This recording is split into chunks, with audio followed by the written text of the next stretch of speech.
देखो, आपको ये पता होना चाहिए कि हिमाचल प्रदेश का जो पब्लिक सर्विस कमीशन है, ये पूरे देश में अपनी निष्पक्षता के लिए और काबिलियत के आधार पर सिलेक्शंस के लिए जाना जाता है। तो मैं भी अब उसका एक हिस्सा बन गया हूँ और उस भाव को और मजबूत किया जाएगा, पारदर्शिता बनाई जाएगी, काबिलियत को जगह मिलेगी। यही मेरा कहना है। सर, प्राथमिकताएं क्या रहेगी? जैसे अभी देखते हुए कि बहुत सारी भर्तियां पद भी। देखो, आपको ये भी पता होना कि जो भर्तियों के बारे में जो रिक्वायरमेंट है वो सरकार से आती है।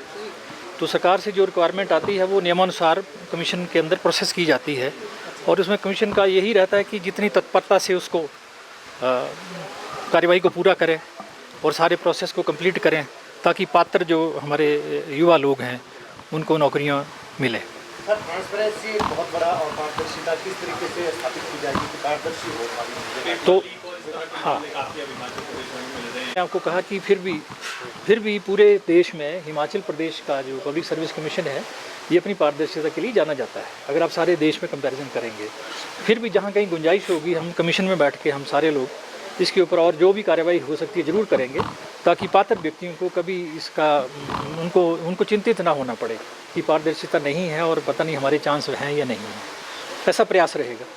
देखो, आपको ये पता होना चाहिए कि हिमाचल प्रदेश का जो पब्लिक सर्विस कमीशन है ये पूरे देश में अपनी निष्पक्षता के लिए और काबिलियत के आधार पर सिलेक्शंस के लिए जाना जाता है। तो मैं भी अब उसका एक हिस्सा बन गया हूँ और उस भाव को और मजबूत किया जाएगा, पारदर्शिता बनाई जाएगी, काबिलियत को जगह मिलेगी।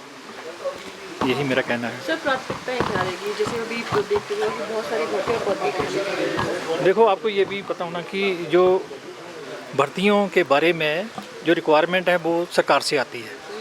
तो सरकार से जो रिक्वायरमेंट आती है वो नियमानुसार कमीशन के अंदर प्रोसेस की जाती है और उसमें कमीशन का यही रहता है कि जितनी तत्परता से उसको कार्यवाही को पूरा करें और सारे प्रोसेस को कंप्लीट करें ताकि पात्र जो हमारे युवा लोग हैं उनको नौकरियां मिलें। सर, ट्रांसपेरेंसी बहुत बड़ा और पारदर्शिता किस तरीके से स्थापित की जाएगी कि पारदर्शी हो पाएगी? तो हाँ, मैंने आपको कहा कि फिर भी पूरे देश में हिमाचल प्रदेश का जो पब्लिक सर्विस कमीशन है ये अपनी पारदर्शिता के लिए जाना जाता है। अगर आप सारे देश में कंपैरिजन करेंगे, फिर भी जहाँ कहीं गुंजाइश होगी हम कमीशन में बैठ के हम सारे लोग इसके ऊपर और जो भी कार्रवाई हो सकती है ज़रूर करेंगे ताकि पात्र व्यक्तियों को कभी इसका उनको चिंतित ना होना पड़े कि पारदर्शिता नहीं है और पता नहीं हमारे चांस हैं या नहीं है। ऐसा प्रयास रहेगा।